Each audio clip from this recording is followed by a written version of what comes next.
어린이 도서연구회 안산지회의 또 다른 이름은 안산 동화 읽는 어른 모임, 줄여서 안동모입니다. 옛날 옛적 간날가적은 안동모 회원들이 책을 읽어드리며 이야기 문화 되살리기 운동에 힘을 보태봅니다. 남녀노소 오손도손 잠자리에 들기 전 이야기로 신나고 행복한 시간 되길 바랍니다. 옛날 옛적 간날가적 황선희 유미경입니다. 안녕하세요. 안녕하세요. 잘 지내셨나요? 네, 아주 잘 지냈습니다. 이번 주 반가운 얼굴들 많이 보시지 않았나요? 맞아요. 저희 안동모 계약했습니다. 네, 짝짝짝 박수. 짝짝짝. 아쉽게도 저는 계약식에 참여를 못했어요. 그러니까요. 보고 싶었는데. 네. 그날 오랜만에 류이나 선생님께서 오셨어요. 아, 진짜요? 네. 우와. 다들 너무 반가워하셨고 네. 또 최은경 선생님도 드문드문 오시잖아요. 네네네. 네, 자리해 주셨고 또 천호석 선생님께서 이번에 저희 공부날인 수요일에 강의가 아침 저녁으로 다 잡히셔서 네. 개학날에만 얼굴을 비춰주셨답니다. 그러시군요. 저녁 줌으로도 만나는데 거기에도 참석을 못 하시게 되는군요. 네네. 그리고 이제 오신 분들이 지혜연 선생님, 박초롱 선생님, 그리고 전서연 사무장님, 박지혜 회장님, 그리고 저 거기에 기쁜 소식이 하나 있어요. 뭔데요? 신입 선생님이 오셨죠? 우와, 정말 박수 칠 일인데요. 네. 짝짝짝짝. 너무 좋으신 분이 오셔가지고 다들 금세 친해지는 시간이었습니다. 그러시군요. 이번 2학기 그 개학식에 처음으로 오신 선생님인가요? 네, 신입 교육을 받지 않으신 분인데 킨텍스에서 어린이 도서연구회에서 참여한 어떤 행사에서 보고 알게 돼서 오셨다고 해요. 와. 저는 안산에 사는데 어디로 연락하면 됩니까? 이렇게 해가지고 그렇게 해서 오셨다네요. 진짜 반가운 얼굴이군요. 네네, 너무 반가웠습니다. 못 가서 아쉽네요. 네, 다음 주에 보면 되죠. 네. 네, 이제 계약했으니까. 네, 이제 매주 한 번씩 어디서 만나죠? 네, 안산의 이야기 숲 도서관에서 만납니다. 네. 어린이 작은 도서관이에요. 그렇죠. 네. 네. 그러면 열린 음악 들으시고 오늘 이야기 시작해 볼까요? 네.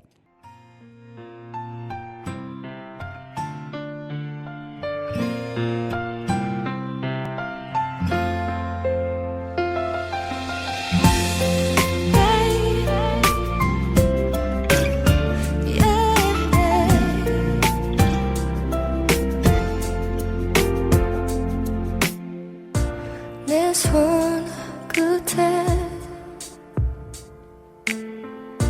그대가 스치면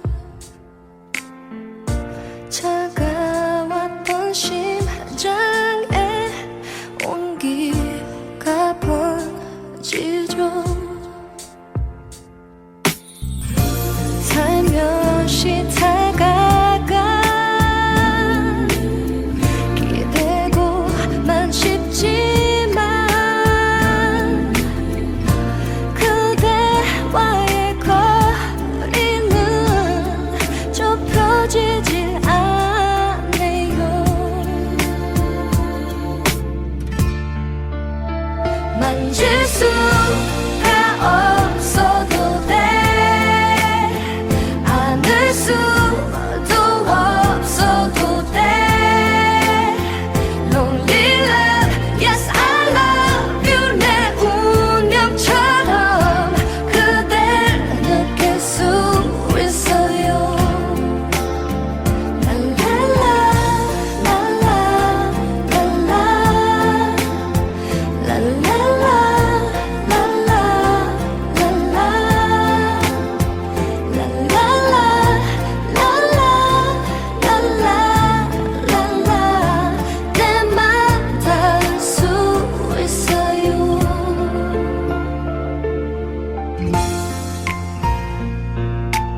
들으신 곡은 윤미래의 터치 러브였습니다. 자, 첫 번째 이야기 읽어드리겠습니다. 첫 번째 이야기는 참새와 개. 양몰이 개가 있었습니다. 그런데 마음씨 고약한 주인은 먹을 것을 주지 않고 개를 쫄쫄 굶겼습니다. 개는 참다 못해 집을 나왔습니다. 길을 터덜터덜 걷다가 참새를 만났습니다. 개야 개야 왜 그렇게 슬픈 얼굴을 하고 있니? 참새가 물었습니다. 배가 고픈데 먹을 것이 없어서 그런단다. 나를 따라 도시로 가자꾸나. 그럼 먹을 것을 얼마든지 구할 수 있단다. 그래서 둘은 함께 도시로 갔습니다. 부족간이 보이자 참새가 개에게 말했습니다. 여기서 기다려. 고기를 한 점 쪼아서 떨어뜨릴 때니까. 참새는 포로르 날아가더니 사방을 두리번거렸습니다. 아무도 보는 사람이 없었습니다. 그러자 참새는 가게 한 구석에 놓여있던 고깃덩어리를 쪼고 당기고 잡아채서 마침내 고기 한 점을 베어 밑으로 떨어뜨렸습니다. 개는 그것을 덥석 집어물더니 한 구석에 가서 개걸스럽게 먹어치웠습니다. 그것을 보고 참새가 말했습니다. 이제 다른 가게로 가자. 배가 아직 안 찼을 테니 고기 한 점을 더 줄게. 개가 두 번째 고깃점을 먹어치우자 참새가 물었습니다. 이젠 배가 부르니? 고기는 이제 됐어. 그런데 아직 빵을 못 먹었거든. 걱정 말고 나만 따라와. 참새는 빵집으로 가서 둥근 빵을 쪼아 떨어뜨렸습니다. 그리고 개가 더 먹고 싶어 하자 다른 빵집으로 가서 다시 배를 채워주었습니다.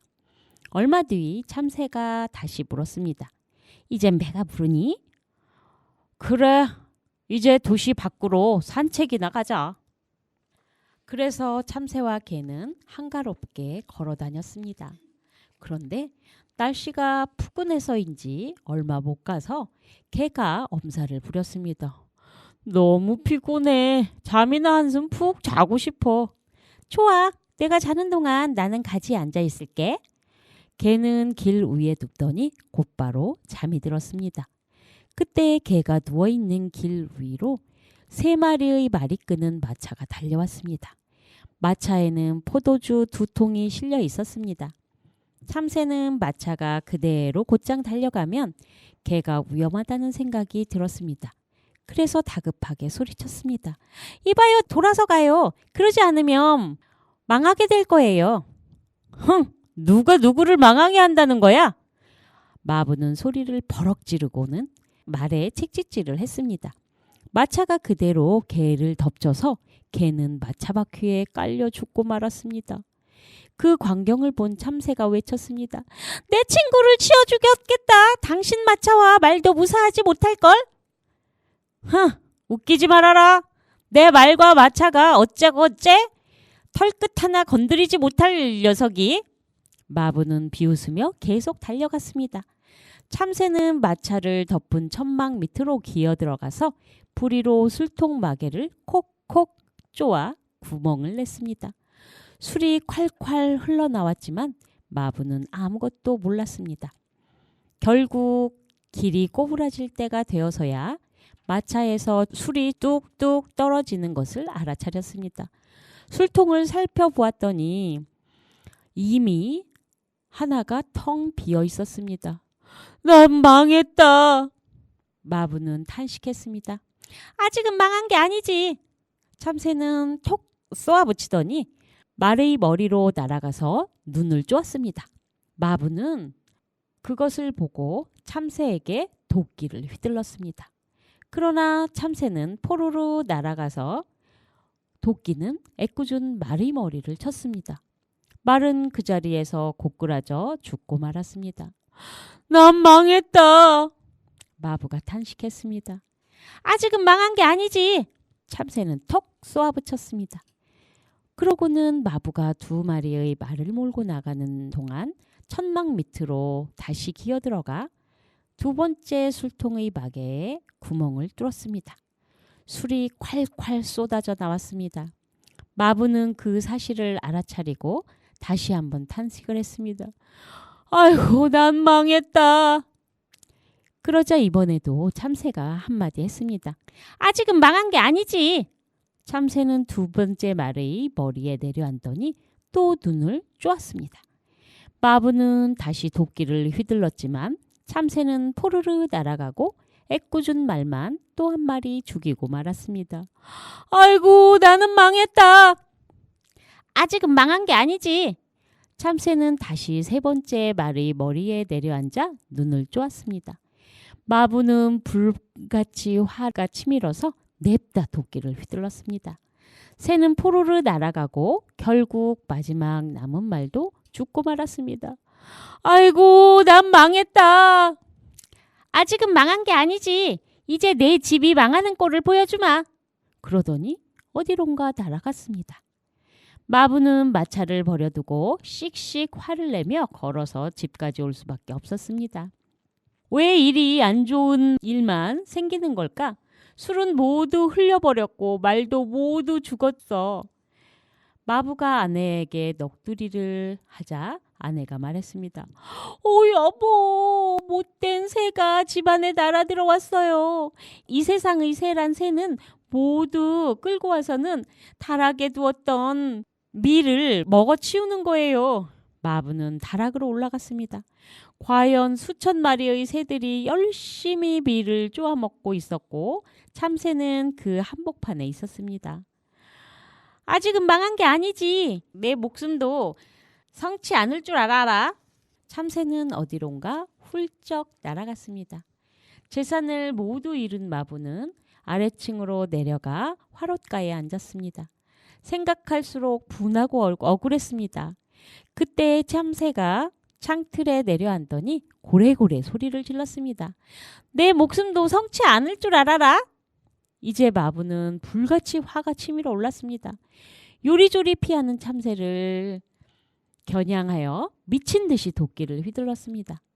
화로가 두 동강 나고 이어서 거울, 의자, 식탁 등 가구랑 가구가 모두 부서졌습니다. 그리고 벽까지 무너져 내렸습니다. 마침내 마부는 참새를 움켜잡았습니다. 내가 죽일까요? 아내가 물었습니다. 안 돼! 이놈은 잔인하게 죽여야 해. 내가 삼켜버리겠어. 그러더니 새를 통째로 삼켰습니다. 참새는 사나이의 몸속에서 퍼덕거리더니 목구멍까지 다시 기어나왔습니다. 참새는 거기서 머리를 삐쭉 내밀고 소리를 질렀습니다. 내 목숨도 성치 않을 줄 알아라? 마부는 아내에게 도끼를 건네면서 말했습니다. 내 입안의 새를 죽여. 아내는 도끼를 휘둘렀습니다. 그러나 빗맞은 도끼가 마부의 머리를 정통으로 내리치고 말았습니다. 결국 마부는 쓰러져 죽고 참새는 멀리 멀리 날아갔습니다.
모습이 부족하다고 느낀 적 없었어. 하루 끝자락이 아쉬운 적도 없었어. 근데 말야 좀 이상해. 뭔가 빈틈이 생겨버렸나봐. 네가 와야 채워지는 틈이 이상해.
나타나 김범수의 노래 들으셨습니다.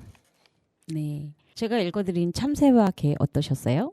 재밌었어요. 근데 참새같이 연약한? 네. 주변에 하찮다고 해야 되나? 보호해주고 싶은 그런 작은 존재들에게 조심해야 되겠구나. 잘못 보이면 안 되겠다.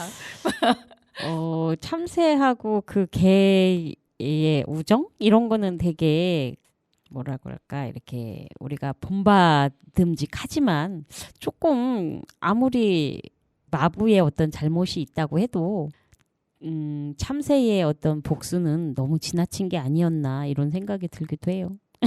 아, 그렇게 생각하실 수도 있겠다. 네, 처음에 저는 이 이야기 읽으면서는 그 브레멘의 음악대 뭐 이런 긍정적이고 재미있는 어떤 그런 네. 거를 좀 생각을 하고 있었는데 좀 지나친 복수극으로 끝난 게 아닌가 이런 생각이 아, 들었어요. 근데 그 참새가 이렇게 보호하고 있었던 말도 죽고, 그러니까 마부가 마차로 개를 이제 죽인 거죠. 그래서 그 말 세 마리를 다 죽이고 마분의 집에 가서 마분의 집을 다 망하게 하고 그리고 마부까지 이제 죽이게 되는 그런 이야기였잖아요. 네. 이렇게 복수가 커진 부분에 대해서 네. 생각을 그렇게 하신 거구나. 저는 네네네. 이제 이게 모성인가? 뭐 이런 생각도 잠깐. 그리고 여러분들한테는 이 책을 보여드릴 수가 없어서 그런데 저는 이 책의 사파에 좀 많이 꽂히더라고요.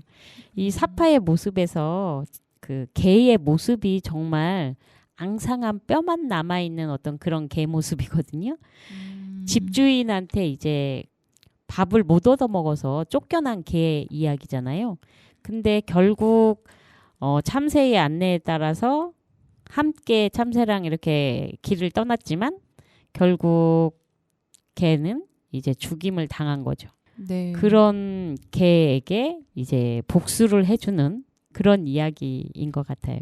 근데 이 사파에서 개의 모습이 정말 앙상한 뼈 그리고 이제 털이 듬성듬성 빠져 있는 어떤 그런 모습에서 개의 좀 모습이 안타까웠습니다. 네. 자, 다음 이야기 들어볼까요? 그러면 다음 이야기는 제가 이어가겠습니다. 네. 황금새. 아주 먼 옛날 성 뒤쪽에 아름다운 기쁨의 정원을 가진 왕이 있었습니다. 그 정원에는 황금사과가 주렁주렁 열리는 나무가 있었습니다. 왕은 그 사과가 다 익으면 하나하나 개수를 세어 놓았습니다. 그런데 어느 날 세어보니 사과 하나가 모자라는 것이었습니다. 왕은 이제부터 매일 밤 사과나무를 지키라고 명령을 했습니다. 왕에게는 3명의 아들이 있었습니다. 밤이 되자 왕은 첫째 아들을 정원으로 보냈습니다. 그러나 첫째 아들은 졸음을 이겨내지 못했습니다. 다음 날 아침 눈을 떠보니 사과 한 개가 또 없어졌습니다. 이번에는 둘째 아들이 불침번을 섰지만 마찬가지였습니다. 시계가 12시를 땡 치자 곧 잠이 든 것입니다. 다음 날 아침에 보니 사과 한 개가 또 없어졌습니다. 이번에는 막내 아들이 지킬 차례였습니다. 막내 아들은 마음속으로 단단히 준비를 했지만 왕은 형만한 아우가 없을 것이라면서 탐탁치 않게 여겼습니다. 겨우 허락을 받아낸 막내는 나무 아래에 누워서 두 눈을 부릅뜨고 졸음과 싸웠습니다. 시계가 밤 12시를 치자 위에서 바스락거리는 소리가 들렸습니다. 달빛 아래로 새가 날아오는 모습이 보였습니다. 새의 깃털은 온통 황금으로 되어 있어서 나무 위에 내려앉은 그 새는 눈부시게 반짝거렸습니다. 새가 사과 한 개를 따자 어린 왕자는 화살을 쏘았습니다. 새는 맞히지 못했지만 황금 깃털 하나가 화살에 꽂혀 땅에 떨어졌습니다. 깃털을 준 왕자는 날이 밝자 그것을 왕 앞에 가져가서 어젯밤 일어난 일을 자세히 설명했습니다. 왕은 신하들을 불러서 의견을 들었습니다.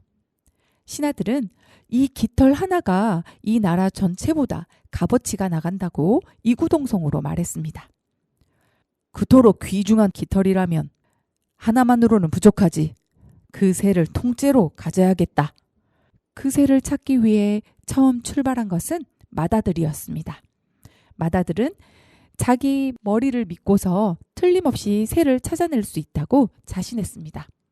얼마 안 가서 보니 숲 어귀에 여우 한 마리가 앉아 있었습니다. 마다들이 총을 겨누고 막 쏘려고 하니까 여우가 비명을 질렀습니다. 쏘지 마세요. 총만 안 쏘신다면 제가 도움을 줄 수 있어요. 황금새를 찾으시나 본데 길은 제대로 잡으셨어요. 계속 가다 보면 오늘 밤쯤 마을이 나타날 텐데 두 개의 여인숙이 서로 마주보고 있을 겁니다. 하나는 불이 환히 켜져 있고 왁자지껄하지요. 거긴 절대로 들어가지 마세요. 대신 좀 을씨년스럽긴 해도 맞은편 여인숙으로 들어가야 합니다. 저런 보저리 같은 짐승의 말을 어떻게 믿겠소? 왕자는 속으로 생각하면서 방아쇠를 당겼습니다. 그러나 총알은 빗나갔습니다. 여우는 꼬리를 쭉 뻗고 숲속으로 달아났습니다. 왕자는 여행을 계속했습니다. 날이 저물자 여우의 말대로 두 개의 여인숙이 마주 서 있는 마을이 나타났습니다. 한 여인숙에서는 사람들이 춤추며 노래를 부르는데 다른 여인숙은 낡은 데다가 왠지 을씨년스러웠습니다. 이런 좋은 곳을 두고 저런 형편없는 곳으로 기어들어가는 머저리 바보가 세상에 어디 있을까? 왕자는 그렇게 생각하면서 밝은 여인숙으로 들어갔습니다. 그는 신나는 여인숙에서 왕처럼 세상 모르고 지내면서 새와 아버지와 그동안 배웠던 모든 가르침을 잊어버리고 말았습니다. 시간이 많이 흘렀는데도 마다들은 돌아올 생각을 하지 않았습니다. 그래서 둘째 아들이 황금새를 찾으러 떠났습니다. 둘째도 형처럼 여우를 만났고 여우의 충고를 건성으로 들었습니다. 두 개의 여인숙 앞에 이르러 보니 왁자지껄한 함성이 터져나오는 여인숙 창문으로 형의 모습이 보였습니다. 형이 부르자 군소리 없이 따라 들어가 흥청망청 지내기 시작했습니다.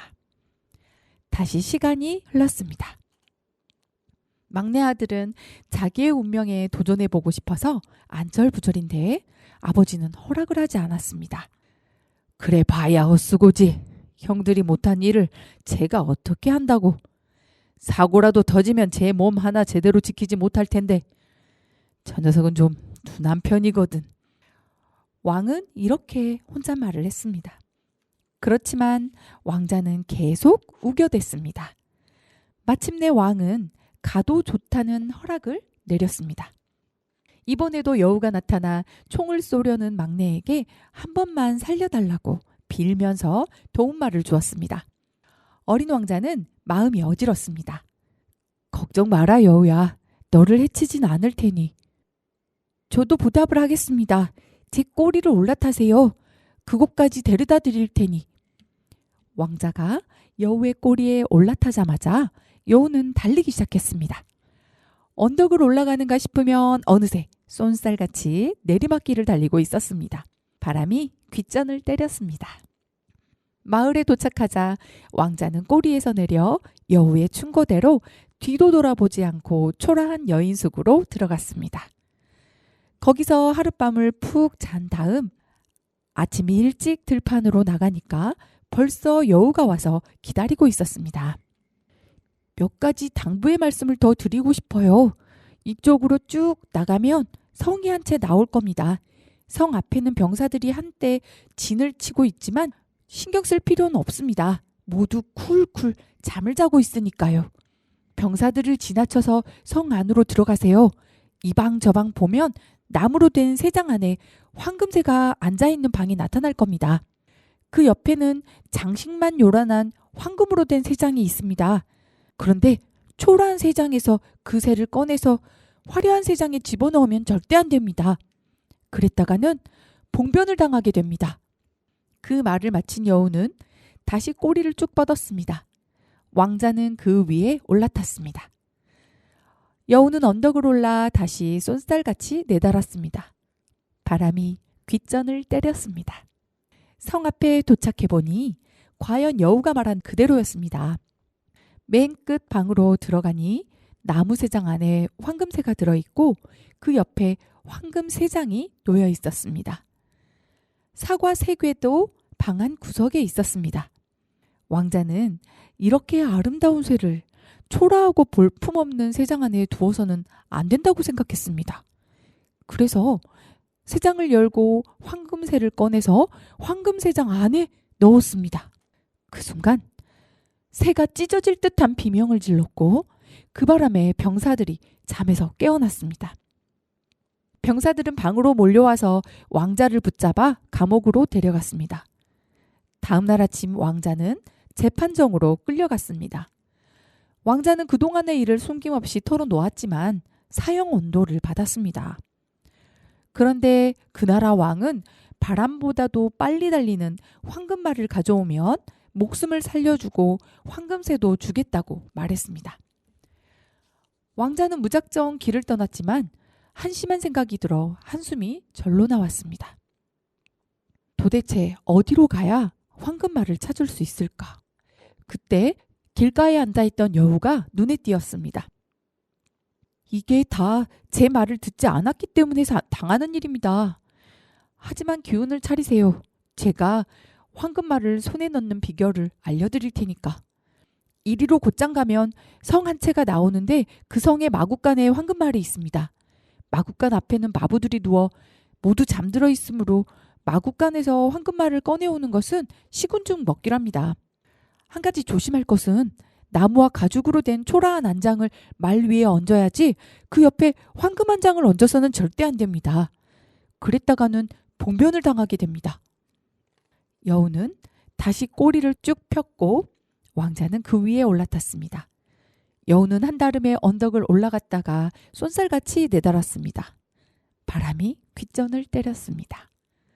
얼마 안 가서 여우의 말대로 성 한 채가 나타났습니다. 왕자는 황금말이 서 있는 마구간으로 들어갔습니다. 그런데 막상 안장을 얹으려니까 이 멋진 말에 초라한 안장을 얹기가 왠지 미안하다는 생각이 들었습니다. 황금 안장이 닿자마자 말은 힝힝 소리를 질렀습니다. 그 바람에 마부들이 눈을 떴고 왕자는 붙잡혀서 다시 감옥으로 끌려갔습니다. 다음 날 아침 그는 재판정에서 사형 언도를 받았습니다. 그 나라의 왕은 황금으로 지은 성에서 아름다운 공주를 데려오면 목숨을 살려주고 황금말도 주겠다고 말했습니다. 왕자는 무거운 마음으로 길을 떠났습니다. 다행히 착한 여우를 금세 만났습니다. 당신이 불행하건 말건 나는 이제 손을 떼고 싶은 심정이에요. 하지만 불쌍한 당신을 돕지 않을 수가 없네요. 이리로 쭉 가면 황금성이 나와요. 해가 떨어질 무렵이면 도착할 거예요. 날이 어두워지고 사방이 조용해지면 아름다운 공주가 목욕을 하러 온답니다. 공주가 나타나거든 가서 입맞춤을 하세요. 그럼 공주가 당신을 따라올 겁니다. 하지만 공주가 부모님께 작별 인사를 할 기회를 주어서는 안 돼요. 그랬다가는 봉변을 당하게 됩니다. 여우는 꼬리를 쭉 폈고 왕자는 그 위에 올라탔습니다. 여우는 한다름에 언덕을 올라갔다가 쏜살같이 내달았습니다. 바람이 귓전을 때렸습니다. 황금성에 닿고 보니 여우가 말한 그대로였습니다. 당신의 마음을 소중히 여기는 안산 단원 FM. 왕자는 밤이 이슥해지기를 기다렸습니다. 모두들 깊이 잠들었을 때에 아름다운 공주가 욕실로 갔습니다. 왕자는 따라가서 입맞춤을 했습니다. 공주는 왕자를 따라 나서겠다고 말하더니 눈물이 그렁그렁한 눈으로 부모님께 작별 인사를 하게 해달라고 애원했습니다. 처음에는 왕자도 거절했지만 공주가 눈물을 뚝뚝 흘리면서 무릎을 꿇고 매달리자 마침내 허락하고 말았습니다. 공주가 부모님의 침상으로 가자마자 성 안의 모든 식구들이 눈을 떴고 왕자는 다시 감옥으로 붙잡혀갔습니다. 다음 날 아침 왕이 말했습니다. 너는 이제 파리 목숨이다.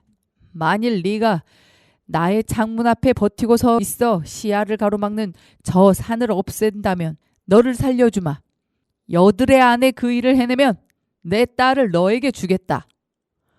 왕자는 부지런히 땅을 파기 시작했습니다.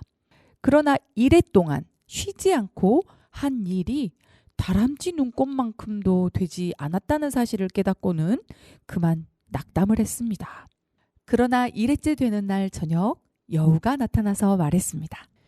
당신은 내 도움을 받을 자격이 없지만 가서 푹 쉬도록 해요. 내가 대신 일을 해줄 테니. 다음 날 아침 잠에서 깬 왕자는 창밖을 내다보았습니다. 산은 사라지고 없었습니다. 왕자는 뛸 듯이 기뻐하면서 왕 앞에 달려가 무사히 일을 마쳤다고 보고했습니다. 왕은 싫든 좋든 약속대로 딸을 줄 수밖에 없었습니다. 왕자와 공주는 함께 길을 떠났습니다. 얼마 못 가서 다시 착한 여우가 나타났습니다. 당신은 더없이 행복한 시간을 보내고 있군요. 하지만 황금성에서 온 공주에게는 황금말이 어울립니다. 어떻게 하면 황금말을 손에 넣을 수 있을까? 왕자가 물었습니다. 말씀드리지요. 먼저 당신을 황금성으로 보낸 왕에게 이 아름다운 공주를 데려가세요.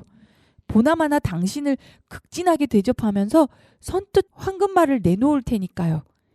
그들이 황금말을 끌고 오면 재빨리 올라타서 사람들과 악수를 나누고 작별 인사를 하세요. 그리고 마지막으로 이 아름다운 공주와 인사를 하는 척 하면서 번쩍 들어올려 말 등에 태운 다음 달아나는 겁니다. 아무도 쫓아오지 못할 겁니다. 바람보다 빠른 말이니까요.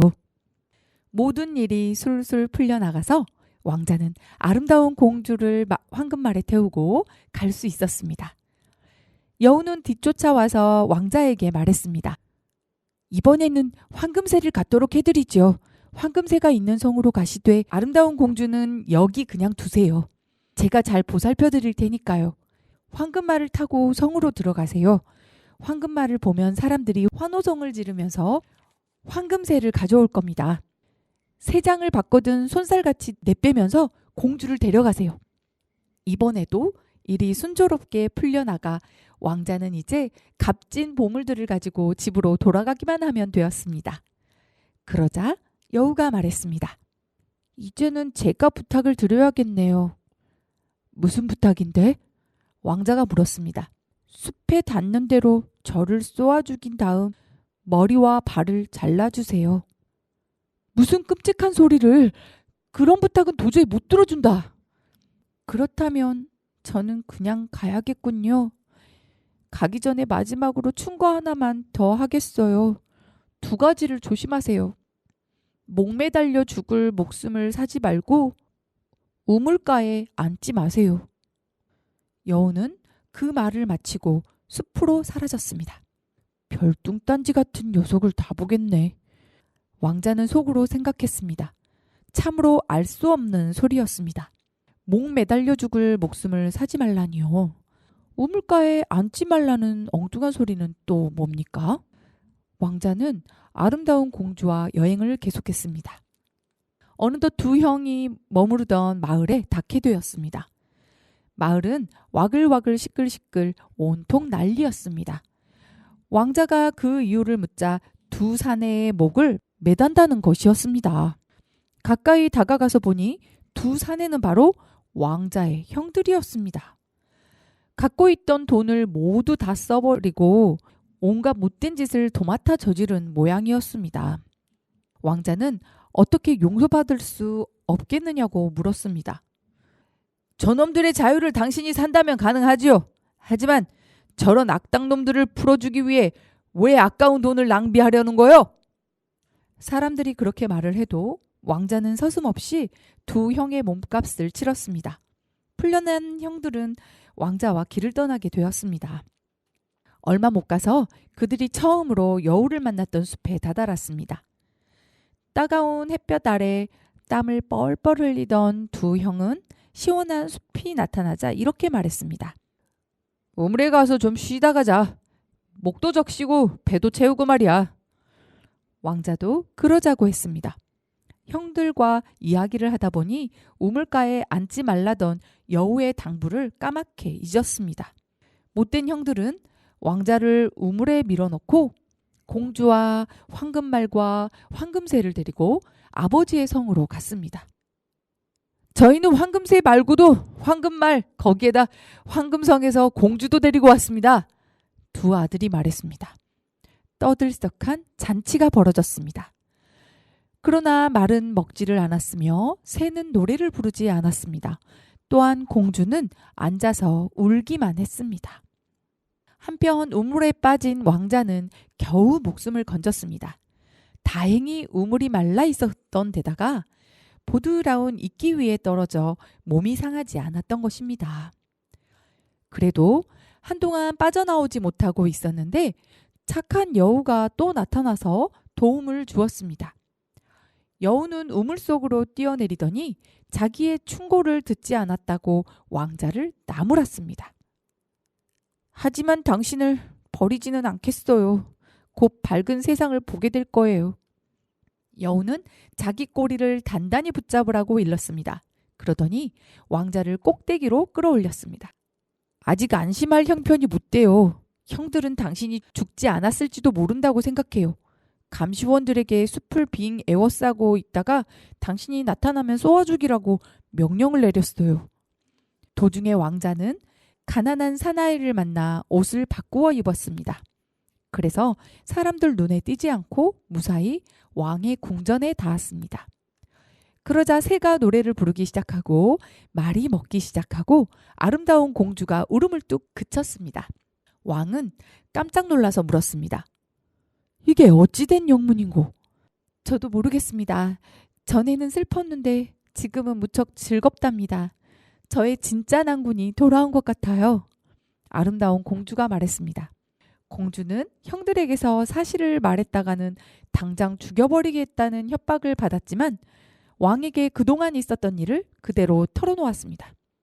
왕은 성 안에 있는 사람들을 모두 불러 모았습니다. 그때 왕자가 다 떨어진 옷을 입고 나타났습니다.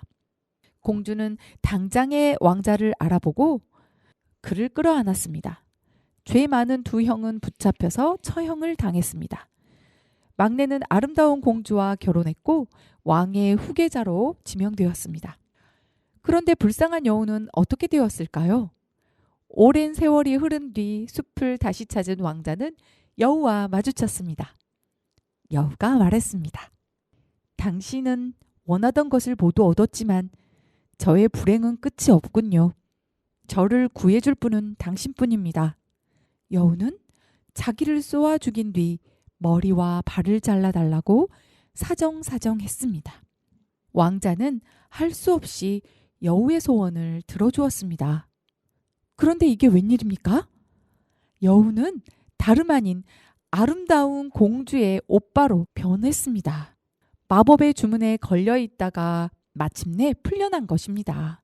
그들은 털끝만한 불행도 없이 오래도록 행복하게 살았습니다.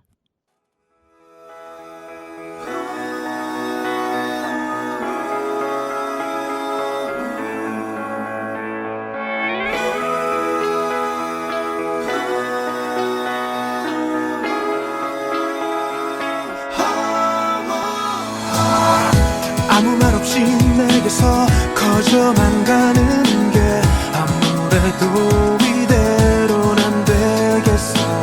어쩌다 내가 이렇게 내게 빠진 건지 이유를 나도 모르겠어. 넌 왜 내게서 맴돌아. 뭘 해도 신경 쓰이고 뭘 해도 궁금해지고 넌 왜 내게서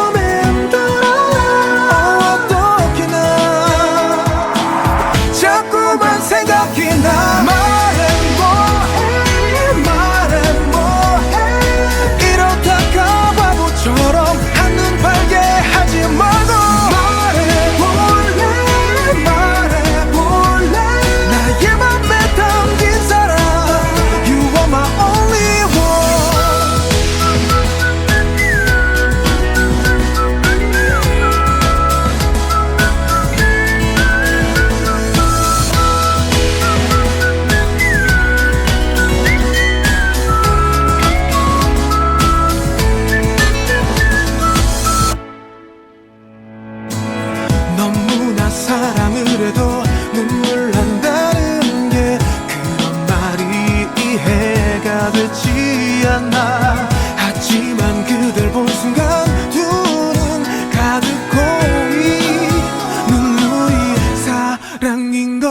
난 넌 왜 내게서 맴돌아 뭘 해도 신경 쓰이고 뭘 해도 궁금해지고 난 너 하나만 생각해 이렇게 나 자꾸만 네 맞추고 말해 뭐해 이러다가 바보처럼 한눈 팔게 하지 말고 말해볼래 나의 맘에 담긴 사람 You are my only one 내 모든 게 서툴다 해도 네 곁에 난 머물고만 싶어지는 게 사랑일까 사랑일 거야 너의 남자 되고 싶어 말해 뭐해 내게 오는 사랑은 다 그대라는 이름이고 말해 뭐해 나의 맘에 담긴 사람 You are my only one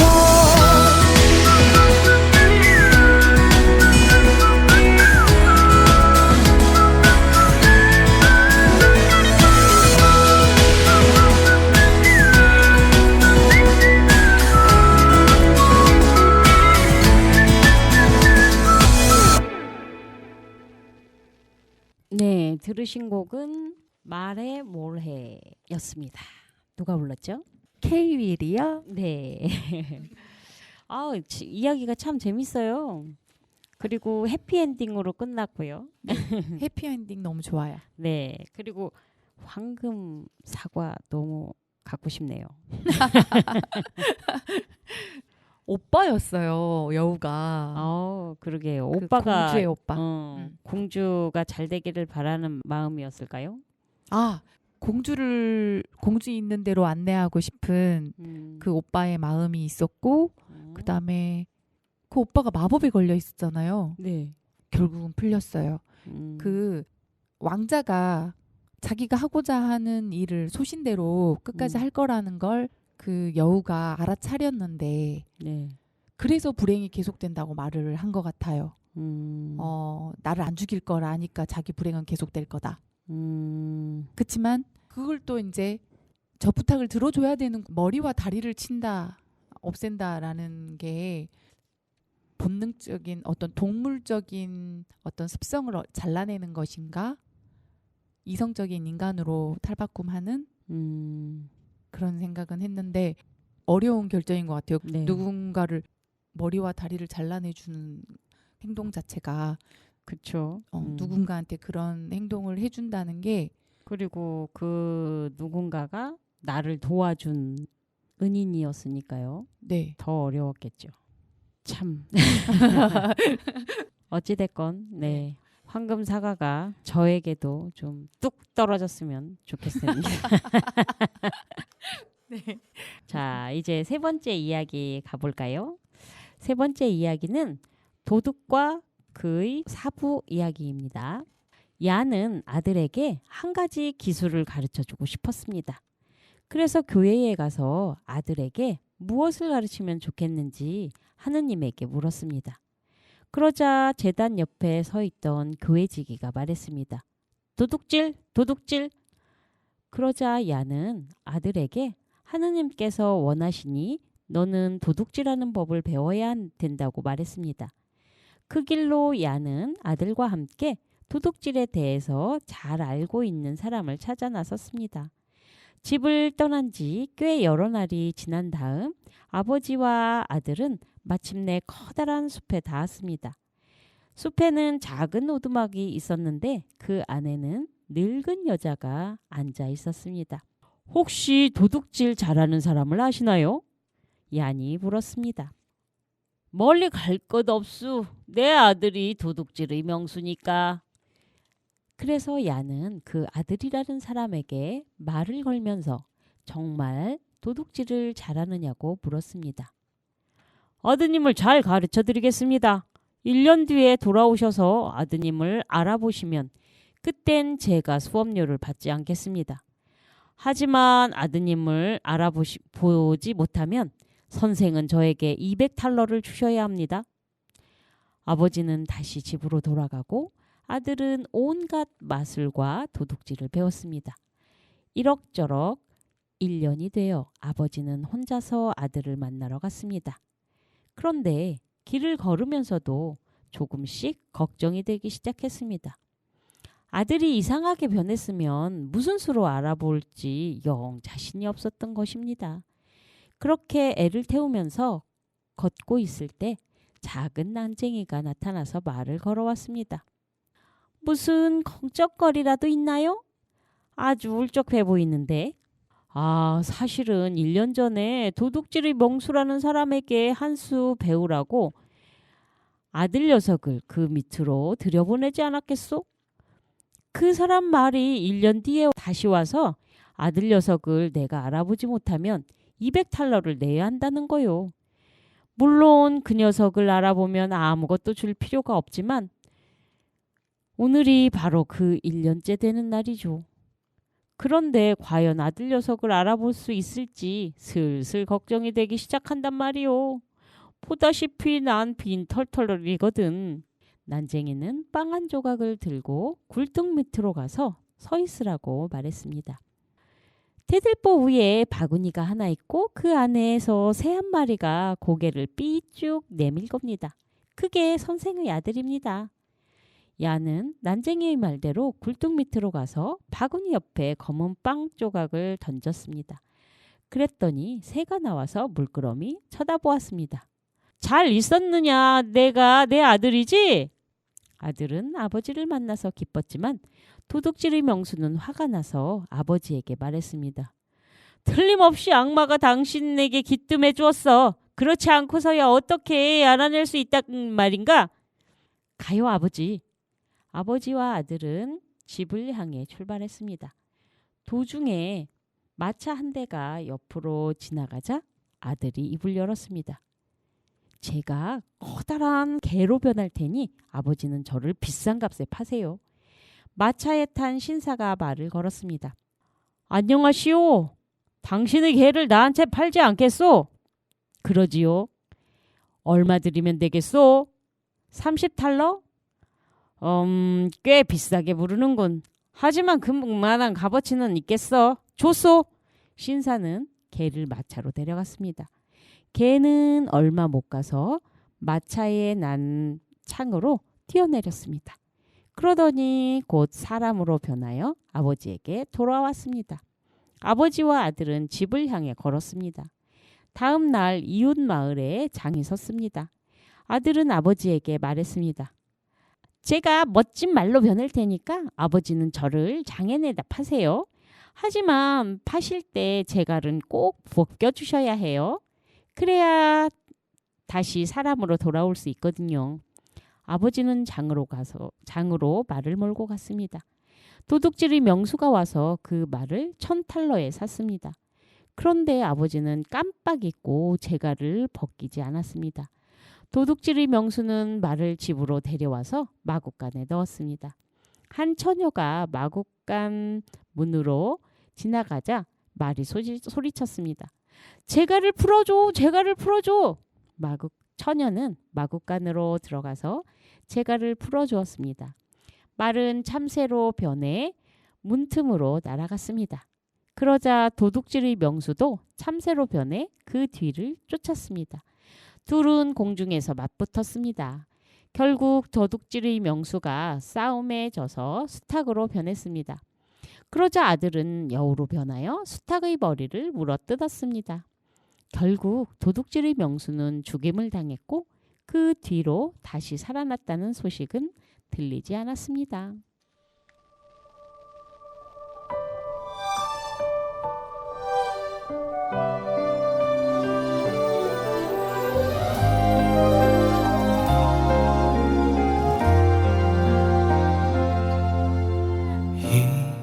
잊고 내가 한눈에 너를 알아봤을 때 모든 건 분명 달라지고 있었어. 내 세상은 널 알기 전과 후로 나뉘어. 네가 숨 쉬면 따스한 바람이 불어와. 네가 웃으면 눈부신 햇살이 비춰. 거기 있어줘서 그게 너라서 가끔 내 어깨에 가만히 기대 주어서 나는 있잖아. 정말 빈틈없이 행복해. 너를 따라서 시간은 흐르고 멈춰. 눈끄러미 너를 들여다보고는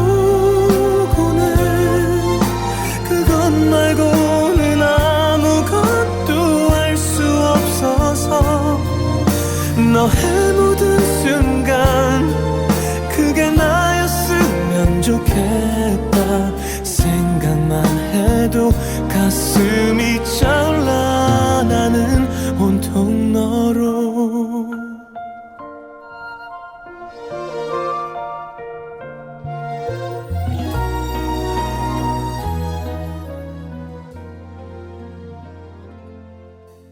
저희가 광고도 들어야 되고요. 네. 저희 시그널 음악도 나가야 돼서 인사를 여기서 드려야 될 것 같아요. 네, 편안한 밤 보내시고 저희는 다음 주에 인사드리겠습니다. 네, 시간이 빨리 갔네요. 좋은 꿈 꾸세요. 네.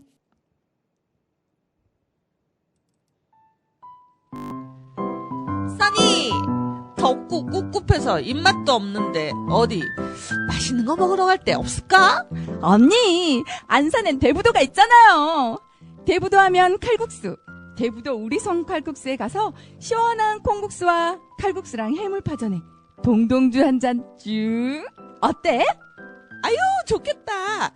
입도 눈도 즐겁게 하고 오면 되겠네. 어머니 손맛. 대부도 우리송 칼국수는 북동 삼거리에서 영흥도로 빠지지 마시고 조금만 더 직진하시면 오른쪽에 있답니다. 032-881-1232 032-881-1232 우리도 데려가요!